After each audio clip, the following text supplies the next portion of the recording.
Sing njaluk kawin kaya apa ke? Oh iya. Ayo apa? Putri Panggung. Sing njaluk kawin kok. Iya, Mbok iki. Mbok sing nandur Wila entik. Mbok aku jaluk disunatne kanggo sapa tole?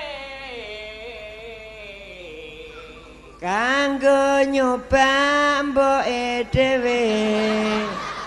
Kurang ajar kuwi. Ora entuk. Lembok kualon iki. Masih mbok kuwat ora entuk. Oh ngono. Heeh. Saiki cucak rawa. Cucak rawa.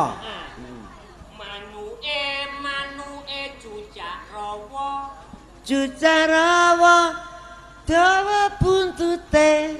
Buntute sing akeh wulune. Yen digoyang ser aduh enake.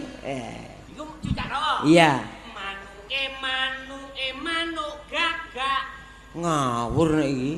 Lah kowe kalau seniman kreatif harus bisa spontan. Iki spontanitas no iki. Heeh.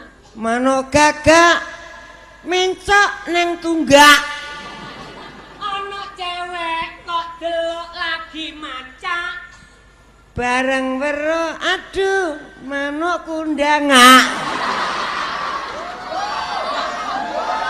Maune kan ngene bareng weruh cewek macak no ngene.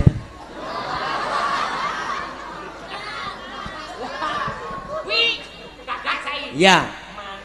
Manuke manuk cipret. Manuk cipret ya apa? Nek carane kene Brenjak Surabaya kuwi ngarani cipret. Oh iya. Ayo. Manuk cipret buntute saipat.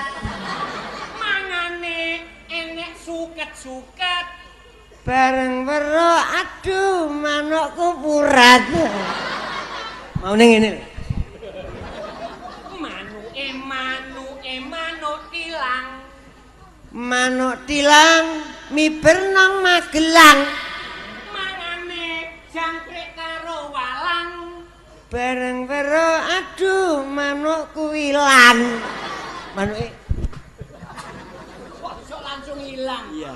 Saya si putri Si putri sinden panggung datang kemari. menurut